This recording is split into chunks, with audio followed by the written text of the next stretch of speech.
मेरा नाम रवीना है। मेरी उम्र 19 साल है।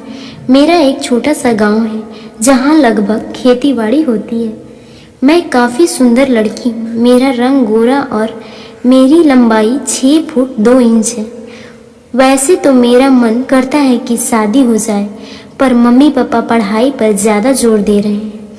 मैं जवान हो चुकी हूँ और मेरे सुडौल तरबूजे इस तरह के हो गए हैं कि जब भी मैं रास्ते चलती हूँ तो वह ऐसे हिलते हैं जैसे हवा चल रही हो।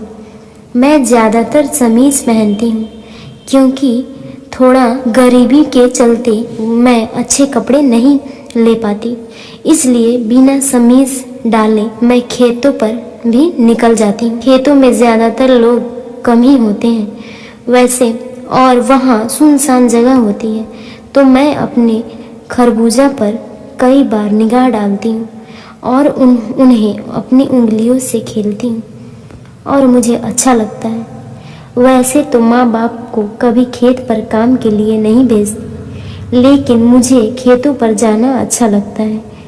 मेरे गांव के पास में एक नदी है, तो मैं देखती हूँ, मगर इधर उधर कोई आदमी नहीं होता तो मैं घंटों तक नहाती रहती हूँ। क्योंकि मैं दूसरे कपड़े नहीं ले जाती, तो मैं उन्हीं कपड़ों में नहा लेती हूँ और मैं पानी के अंदर ही अपने हाथों से मल मल कर अपने खरबूजे को धोती हूँ।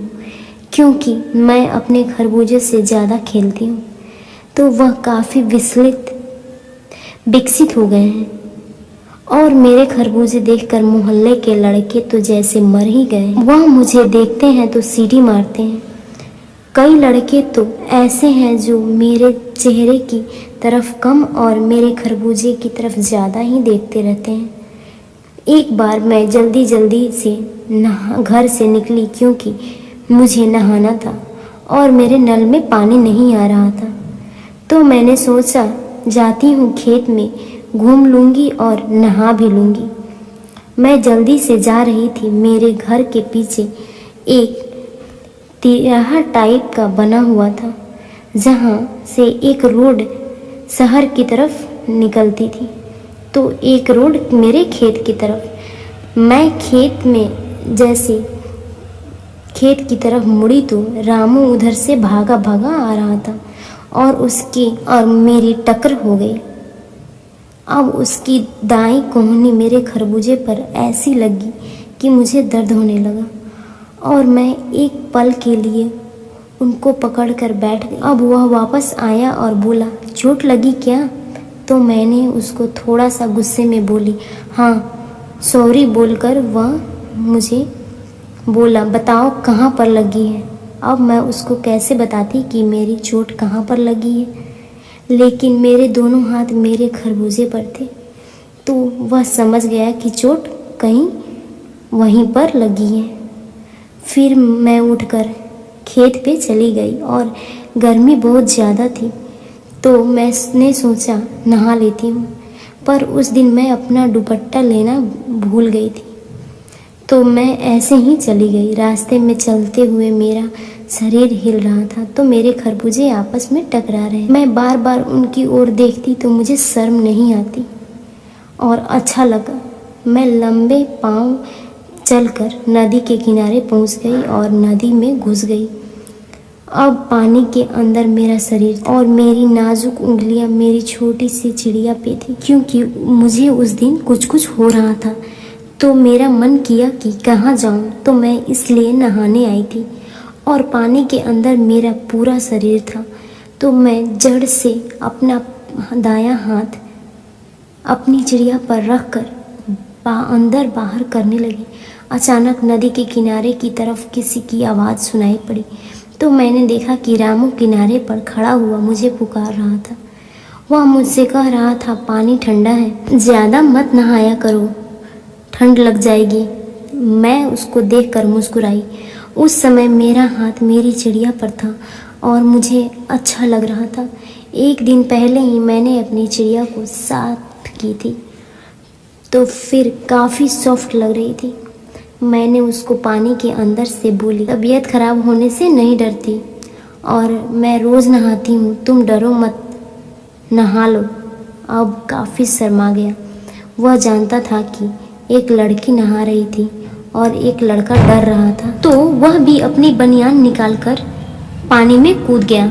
पानी के फव्वारे मेरी तरफ आ रहे थे क्योंकि वह बहुत तेज नदी में कूदा था, तो पानी काफ़ी हलचल होने लगी। मैं तो उसको देखकर काफ़ी खुश हो गई थी कि अकेले अकेले नहा रही थी और एक नौजवान लड़का पास में नहा रहा था और मैं बहुत खुश थी।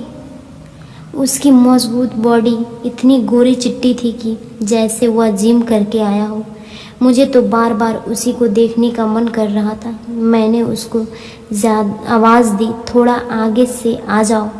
मैं चाहती थी कि वह मेरे पास आकर कुछ दूरी पर नहाए तो हम लोग बातें भी करेंगे और इतनी गर्मी में ठंडे पानी का आनंद भी उठाएंगे।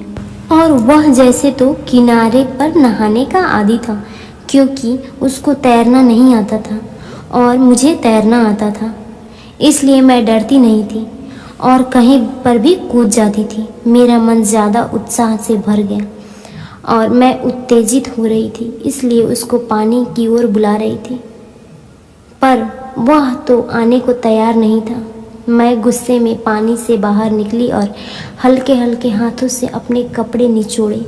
मेरे कपड़े पानी में भीग गए थे, तो मेरे खरबूजे एकदम पूरी तरह से कपड़ों से ढक के दिखाई दे रहे थे, जिन पर रामू की नज़र बार बार पड़ रही थी और वह मुस्कुरा रहा था। मैं सोच रही थी कि केवल मुस्कुरा रहा है, आके खरबूजा ही देख ले कैसा है, लेकिन वह नहीं आया और मैं बाहर निकल गई। धूप में खड़ी होकर अपना शरीर सेकने लगी।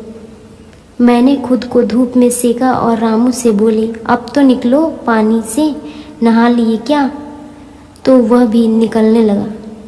उसने भी खुद को थोड़ी देर धूप में रख कर बोला, चलो घर चलते हैं। अब मैं उसकी ओर मुस्कुरा रही थी और आगे आगे चल दी। वह भी मेरे पीछे पीछे चल रहा था। उसकी नज़र बार बार मेरे पिछले वाले भाग पर थी, तो जो भीगने के कारण किसी तरबूज की तरह नज़र आ रहा था और वह मुस्कुरा रहा था। मैं कभी कभी उसको पीछे मुड़कर देखती तो वह मुस्कुरा रहा होता। मैं समझ गई कि वह क्या देख रहा है, तो मैं यही चाहती थी वह मेरे अंग देखे ताकि उसके मन में कुछ कुछ हो और मैं उसको अपने प्रेम जाल में फंसा लूँ। नदी से मेरा घर थोड़ा दूरी पर था, तो मुझे घर जाने के लिए समय लग रहा था।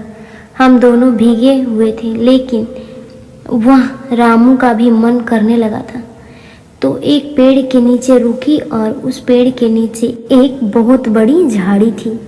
मैंने उसको झाड़ी की तरफ इशारा किया, चलोगे क्या? तो वह एक पल तो रुका, फिर बोला, तुम चलो तो चलता हूँ। शायद वह भी शर्मा रहा था, लेकिन मेरा मन बहुत कर रहा था, तो मैं उसको ज़बरदस्ती झाड़ी में खींच कर ले आई और झाड़ी में थोड़ी सी जगह साफ करके रामू ने अपना गमछा बिछा दिया और वह बैठ गया। मैं जानती थी मुझे क्या करना है। मैंने तुरंत उसका नागराज अपने हाथों से निकाला और मेरे मुंह से अरे बाप रे निकला। उसका तो एकदम भयानक और डरावना था, लेकिन मुझे ऐसे डरावने नाग से खेलना बहुत अच्छी तरीके से आता था, इसलिए मैंने लगभग 5 मिनट उससे खेलती रही और फिर उठ के बैठ गई और उठक बैठक करने लगी। उठक बैठक करते हुए मुझे बहुत अच्छा लग रहा था और रामू का चेहरा तो देखने लायक। उसको तो जैसे कुछ मिल गया हो।